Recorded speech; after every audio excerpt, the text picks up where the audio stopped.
Cidade Universitária, um programa com som e imagem que foca a Academia Transmontana. Para ouvir todas as quintas-feiras às 19 horas na Universidade FM e ver na UTAD TV. Olá, boa tarde, bem-vindos a mais um programa Cidade Universitária, todas as quintas-feiras na Universidade FM às 19 horas, programa que será posteriormente repetido aos domingos às 9 e que também é transmitido pela nossa parceira neste programa, a UTAD TV. Hoje como convidada temos a Elisa Preto Gomes, diretora do Museu de Geologia Fernando Real da UTAD, que nos vai dar a conhecer um bocadinho deste espaço, do espólio deste museu, também um bocadinho da sua história e das exposições que tem uma muito interessante patente neste momento e outra que vai também ficar patente em breve. Antes de mais, agradeço a presença da doutora Elisa Preto Gomes aqui nos estúdios da Universidade FM. Eu começo por questionar aqui um bocadinho, nos fazer um bocadinho um pequeno sumário acerca da história deste museu que no fundo acaba por ser uma das áreas fundamentais da UTAD, a área da geologia. Bom dia a todos. É assim, Sónia, de facto o museu, quando a UTAD começou a instalar-se na Quinta de Prados, foi um dos primeiros espaços que foi aberto ao público ou que foi pensado desde logo na construção. Em 83, portanto ainda longe do museu abrir, eu, enquanto aluna da Universidade do Porto, tive o privilégio de participar no primeiro Congresso Nacional de Geologia e a visita de campo foi a Vila Real e à noite o professor Fernando Real fez questão de ir mostrar o espaço que seria do museu, que estava completamente em obras, tudo ainda em betão, e portanto esse foi algo que ele sempre quis e lembro-me perfeitamente dele apresentar aquele espaço do museu que é atual, não é? Os 250 metros quadrados de exposição permanente que nós temos, mas de dizer que toda a cave, que eram 400 metros, seria o futuro museu. Depois foi aberto ao público na data em que a universidade foi criada, portanto éramos ainda poucos docentes, mas estivemos à noite a pôr amostras, essencialmente do professor Real, e portanto os armários também poucos no início que foram adquiridos, foram mandados fazer de propósito a partir exatamente do desenho, do esquema que o professor tinha dos armários, do mobiliário do Museu de Luanda, que tinha sido ele também que tinha fundado, o professor Fernando Real. Pronto, o museu foi evoluindo e graças à generosidade e à dedicação de muitos meus colegas que me antecederam e que foram passando pelo departamento, mas a principal vontade de facto foi sem dúvida o professor Fernando Real, não é? Nunca existiria se não tem sido essa vontade dele. Em 2011, quando consideramos os 25 anos do museu, foram entretanto feitos mais móveis, mais equipamentos, a coleção foi aumentando sempre com muitas doações de beneméritos, também desde há muito tempo nós vamos fazer a 22ª Feira de Minerais, portanto fizemos já há mais de 20 anos que se faz a feira e sempre as contrapartidas da feira eram normalmente minerais que pedíamos, que escolhíamos dentro dos expositores, portanto o espólio foi melhorando, foi aumentando consideravelmente e em 2011 decidimos de facto atribuir o nome do professor Fernando Real ao museu numa homenagem singela, mas que foi de facto muito, muito bem recebida pela família, pela academia em geral. Tivemos mesmo muita gente nesse dia a assistir às conferências que apresentámos. Publicámos um livro dos 25 anos do museu com o conjunto de atividades que se foram realizando. E pronto, cada vez o museu tem aumentado mais um bocadinho. A seguir tivemos uma outra oferta muito generosa, que é um benemérito de Lisboa, que infelizmente já faleceu há 2 anos, mas que era agora também era da Geoequipamentos, portanto ele tinha uma empresa que vendia muitos equipamentos de geologia, que vendia minerais e não tinha filhos, portanto ele doou toda a coleção particular dele. Já temos muitas peças cá, mas ainda está na casa dele, que a esposa ainda é viva, ainda temos muitas peças e melhorou consideravelmente em termos de peças valiosas, esteticamente muito a nossa exposição. E é assim através de beneméritos que o espólio vai aumentando ou outras formas de conseguir aumentar esta coleção geológica do Museu de Geologia da UTAD? Sim, como disse, através essencialmente de beneméritos. Nós temos logo na entrada do museu uma lista com todos os beneméritos, agora já pode estar algo desatualizada, há mais 2 ou 3 pessoas, de todas as pessoas que oferecem peças, porque a UTAD comprou 2 ou 3 que estão mesmo no inventário do património da UTAD, e as das feiras dos minerais, portanto também sempre temos essa contrapartida, mas é essencialmente da generosidade que nós temos, e depois também de dedicação de colegas. A gente vai para o campo, encontra uma peça bonita atrás. Neste momento precisávamos mais espaço, porque temos de facto muita coisa que merece ser exposta, não com aquele sentido estético de beleza das pessoas, que lindo, um cristal, um mineral, mas muito didáticas. Uma questão académica, no fundo. Sim, mesmo académica, porque essencialmente o objetivo do museu é essencialmente científico e didático, não é? Mas sempre com uma componente pedagógica muito forte, e portanto aí nós poderíamos ter uma exposição em que, como as peças também não são tão valiosas, não é? Não era preciso estarem em armários fechados, poderiam estar expostos em prateleiras, em móveis que fossem mais acessíveis até a crianças e ao secundário principalmente, não é? E ter algumas peças melhores, mais didáticas, expostas, porque às vezes para se ver as coisas nós temos que ter peças bastante grandes, não é? E algumas que temos no museu se calhar são exageradas para o espaço que temos, e não ficava melhor se não lá nos tivessem, não é? Mas não temos onde as pôr, portanto temos que as ter lá. O que é que falta para aumentar este espaço? Vamos ver, pronto, há ali assim uma possibilidade, pelo menos na CAV, que há tempos já falámos com a senhora administradora, precisamos de outras coisas, sim. O museu é mesmo uma obra inacabada, porque precisamos de melhorar a acessibilidade, principalmente, porque, como sabe, está na CAV, portanto, tem acesso pelo elevador, portanto, uma cadeira de rodas, mas há situações que pode não conseguir entrar, e tem que sempre se descer as escadas, não é?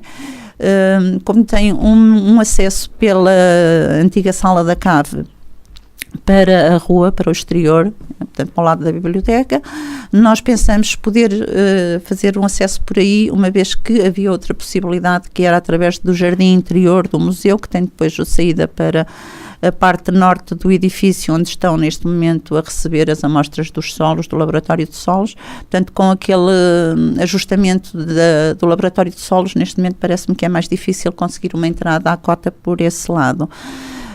Pelo lado da biblioteca, parece-me que sim, mas implica uma intervenção de certa forma também no exterior, não é? Porque teríamos que ter passeios, no fundo, passeios e uma entrada com alguma dignidade, porque o que está lá é uma porta mesmo menor, digamos assim, não é uma porta sem graça nenhuma. Mas pronto, com tempo. E num local que de facto este museu precisava no fundo de mais visibilidade, é isso que nos está a dizer, até porque é muito visitado por escolas, por grupos, é um espaço que tem um número bastante interessante de visitantes. Portanto, nós este ano recuperamos muito o número de visitantes, porque como também com a crise, não é? As escolas deixaram de ter possibilidades de fazer muitas saídas, de despender dinheiro, e portanto as deslocações começaram a ser onerosas, e então reduzimos. Nos últimos 4, 5 anos tínhamos menos visitantes, portanto 2.500, menos de 3.000. Este ano ultrapassámos os 3.500 em 2018, e acho que este ano vamos ainda ultrapassar seguramente, com as exposições e outras atividades dinâmicas que vamos criando. Agora, o que precisamos é realmente de lhe dar mais visibilidade, não é? De integrar as atividades, de ter mais pessoal disponível, que também não temos, portanto é sempre uma limitação. Temos algumas alunas colaboradoras que vão dando apoio e que vão recebendo alguma coisa, não é? Eram as bolsas dos serviços sociais, este ano também temos 2 colaboradoras, e pronto, e da nossa dedicação, que é um bocadinho assim. Acredita que poderia estar mais envolvida também a cidade, no fundo, neste museu? Portanto, há aqui uma publicitação, digamos assim, dos museus da cidade para os turistas, mas não deste museu que integra, no fundo, Vila Real. Falta também aqui esta abertura. Eu concordo consigo, e eu já apresentei isso à senhora vice-presidente da Câmara, porque realmente o museu não está nos roteiros da Câmara, quando estão outras infraestruturas, sei lá, desde o bairro de Visalhães até algumas quintas, e portanto acho que o museu merecia um destaque a nível da cidade, podendo até ter, por exemplo, uma sala de exposição na cidade, nós temos amostras, por exemplo, às vezes repetidas, uma boa amostra de quartzo ametista, somos capazes de ter 2 ou 3. Poderíamos selecionar algumas amostras e ter tipo uma amostra de um museu na cidade, numa dimensão mais pequena, mas que fosse apelativa para levar as pessoas a conhecer mais, então o espólio maior estaria dentro da UTAD, porque isso eu defendo que sim, que se mantenha ali, não é? Mas seria no fundo um convite, um abrir do apetite para as pessoas conhecerem melhor. E também permitia que as pessoas conhecessem no fim de semana, porque nós ao fim de semana, como a universidade está fechada, não é? Muitas vezes vamos receber grupos, ainda quando foram as Olimpíadas da Química há pouco tempo, eu estive lá toda a manhã com vários professores, e vamos, outras vezes que nos pedem e que às vezes temos disponibilidade. Ainda ontem recebi um grupo muito agradável de professores do agrupamento Morgado Mateus, os professores do Departamento de Ciências Experimentais da Física, Química e Biologia, Geologia. Eram cerca de 30 pessoas interessadíssimas, estivemos ali, já passava das 6 da tarde, não é? Isso não se compadece com um funcionário que tem um horário para entrar e sair. Portanto, tem que haver, de facto, muito boa vontade para a gente conseguir responder a alguns apelos que temos fora da hora de abertura normal ao público, não é? Mas temos estado sempre abertos a isso, às vezes ao fim de semana, à noite, já fizemos algumas atividades. E acho que a cidade só tem a ganhar, até porque, neste momento, por exemplo, só para ver, eu formei-me no Porto, nós tínhamos um bom museu de geologia no Porto, de mineralogia principalmente. Neste momento está tudo encaixotado. O Porto neste momento não tem museu de geologia. Vai ter um grande museu, que a reitoria está a fazer o Museu de História Natural e, portanto, vai ser um grande museu. Mas neste momento não tem. E há uns anos que não tem.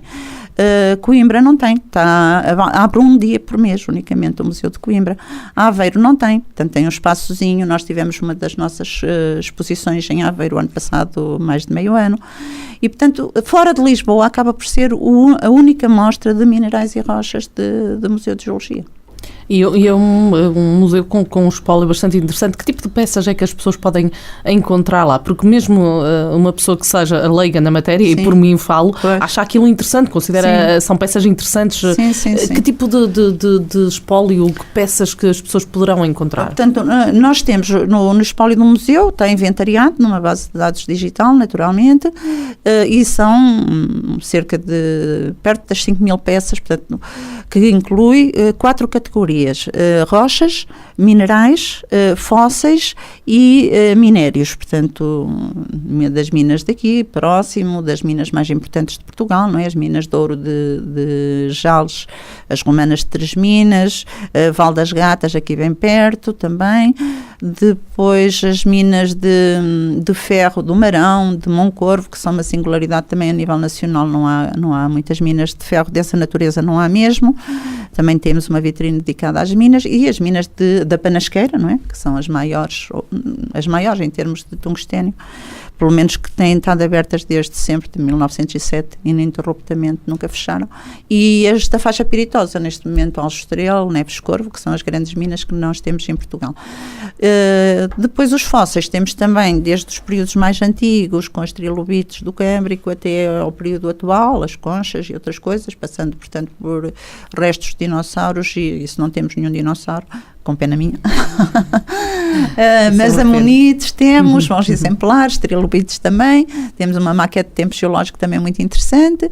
Os minerais temos sistematizados e organizados de acordo com a classificação aprovada pela Associação Internacional de Mineralogia, que é por classes, portanto baseadas em características químicas, elementos nativos, óxidos, hidróxidos, silicatos, sulfuretos, pronto, temos tudo inventariado dessa forma e exposto. Nas rochas também temos as categorias ígneas, sedimentares, metamórficas, as tais minas que eu lhe disse. Temos depois uma área dedicada um pouco à utilização, portanto, em que os meninos podem ver uma amostra de talco e o pó talco, ou uma amostra de flúor e a pasta dos dentes, ou os metais, não é? Calcopirite, pirites, as galenas, ver os minerais e depois ver os metais transformados, desde os talheres até as chaves, até várias coisas, aos chumbos das armas. O wolframio, as lâmpadas, portanto temos esse espaço também para explicar isso. E temos depois algumas propriedades também ilustradas, nomeadamente algumas tarefas de campo, porque é um museu de geologia, portanto também temos que ter esses materiais. Temos amostras dispersas, um bocado avulso também, porque eu sinto, e é importante que no museu os miúdos vão e não fiquem só por olhar, não é? Que eles possam tocar em algumas amostras, porque umas são mais lisas e geladas, outras são mais rugosas, outras, pronto, e então também temos bastantes amostras assim expostas, e temos os 100 metros da sala de exposições temporárias, em que variamos bastante o tipo de exposição. E temos agora uma exposição que surgiu de uma parceria entre o museu e uma ourivesaria, que é uma exposição muito, muito interessante, não é assim? Foi uma parceria que está a ser interessante, penso que irá continuar a ser. Não a procuramos, bateu-nos à porta. Portanto, o Sr. Carlos Tavares, que é o CEO da empresa, é uma ourivesaria familiar com origem em Trás-os-Montes, portanto ele é da zona, os avós, família, da zona de Carraseda de Anciães, Pinhal do Norte, e pediu-nos se nós tínhamos minerais de cor, que ele queria fazer uma exposição com pedras de cor, portanto que é a exposição que foi inaugurada na ourivesaria deles no dia 12 de fevereiro, que é o mistério das Birthstones, portanto as pedras de cor associadas aos aniversários, aos meses do ano, não é? Toda a gente tem curiosidade de saber qual é a pedra do seu mês, a minha é safira. E depois, então, ele disse, interessante, e então dizia mais, portanto, que ele tinha tido a ideia de fazer essa exposição com as pedras de cor, porque no ano anterior tinha feito uma exposição com os diamantes com histórias, validada pelo Dr. Rui Galo Pinto Carvalho, que é talvez a pessoa em Portugal que mais saiba da certificação de gemas e que está mais implicado, portanto, mesmo na certificação de qualquer tipo de pedra preciosa, desde os diamantes, etc. É gemólogo. E, portanto, que tinha a validação dele.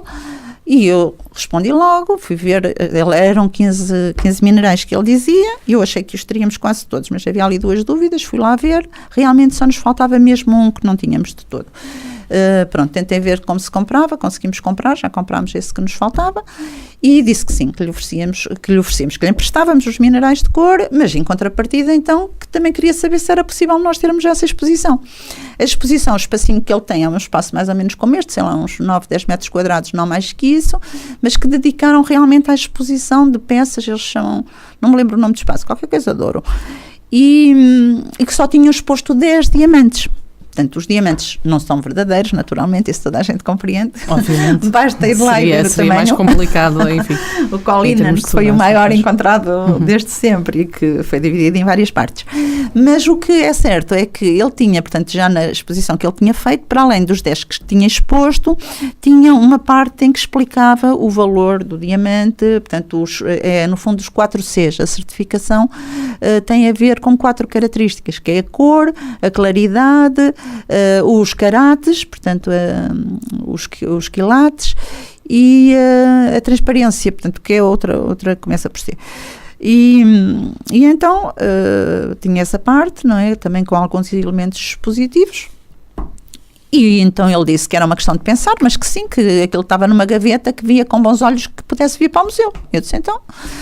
nós não tínhamos exposição para este semestre, estávamos assim, no ano passado tivemos várias do roteiro das minas a que pertencemos, porque é muito importante também, isso a nível nacional tem-nos dado bastante visibilidade, a integração que nós temos em 2 redes nacionais, que é o roteiro das minas e pontos de interesse geológico e a rede de museus do Douro. Portanto, nós somos parceiros dessas 2 redes desde a primeira hora e então nós colocámos, portanto, como tínhamos essa questão do roteiro e como estávamos interessados em ter os diamantes, o ano passado tínhamos tido as exposições do roteiro, então pedimos a exposição. E ele disse então que tinha, não os 10 que tinha exposto, mas 30 diamantes, que é uma coleção que conseguiu, porque ele faz muitos cursos de formação, lapidação lá fora, de formação mesmo, e que tinha 30. Mas como é que nós vamos expor 30? É muita coisa. Pronto, tentámos, também não tínhamos vitrines à altura de uma exposição destas, nem pouco mais nem menos, não é? E conseguimos arranjar dinheiro graças ao financiamento do Santander Universidades, que é outra parceria com as universidades, não é? Que tinha-nos destinado o ano passado 5.000 euros para apoiar o museu na tal entrada por um acesso à cota, que seria até uma galeria mineira, só que os 5.000 euros não chegavam para o que precisávamos. E estávamos quase no fim do ano com isto tudo. Eu pedi à senhora administradora, que pediu por sua vez ao Santander, se podíamos aplicar em vitrines. Pronto. E então conseguimos, de facto, umas vitrines que são muito, muito boas, muito interessantes, porque são muito versáteis. Portanto, de agora, elas estão em campânulas quadradas, não é? Adaptadas para uma peça pequena, que são os diamantes que estão lá, mas no futuro elas permitem que nós adquirirmos só campânulas retangulares, mais longas, e dá para qualquer tipo de exposição. Portanto, ficamos... E também têm várias elevações, por isso também é bom. Muito bem. Professora Elisa Brito, o nosso tempo está a chegar ao fim, infelizmente. É uma pena porque a conversa está muito interessante. Mas, portanto, neste momento temos a exposição Diamantes com Histórias. Até Sim. quando? Portanto, neste momento temos a exposição Diamantes com Histórias até 30 de junho. E temos outra coisa muito gira que eu recomendava seriamente a que as pessoas visitassem, porque também foi uma conjugação feliz de um momento de conversa que surgiu a ideia de expormos no TAD, e pela primeira vez está exposto o Meteorito de Chaves, que é uma peça valiosíssima, é uma peça, essa real, não é réplica, é mesmo o meteorito que existe que é propriedade do Museu do Instituto Superior de Engenharia do Porto, do ISEP. Eles emprestaram-nos para nós expormos também até final de junho, e temos um outro que nos foi mesmo doado, que eu pedi também, que era do técnico de Lisboa e que vai ficar connosco. Portanto, neste momento estão os dois juntos, com os dois trabalhos que os documentaram, não é? Um deles, uma tese feita por um colega nosso, o professor José Fernando Monteiro, que depois foi para Lisboa e infelizmente já faleceu. E temos, de facto, neste momento essas duas peças expostas que são uma raridade e que valem a pena. Têm levado pessoas mesmo de propósito a ver os meteoritos. Muito bem, professora Elisa Brito Gomes, agradeço mais uma vez a presença aqui nos estúdios da Universidade FM. O nosso tempo chega aqui ao fim, deu para conhecer aqui um bocadinho do que se pode ver no Museu de Geologia da UTAD, Museu de Geologia Fernando Real. Nós terminamos o programa por hoje, regressa para a próxima semana com mais um tema e mais convidados.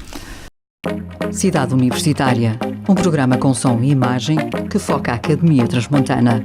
Para ouvir todas as quintas-feiras às 19 horas na Universidade FM e ver na UTAD TV.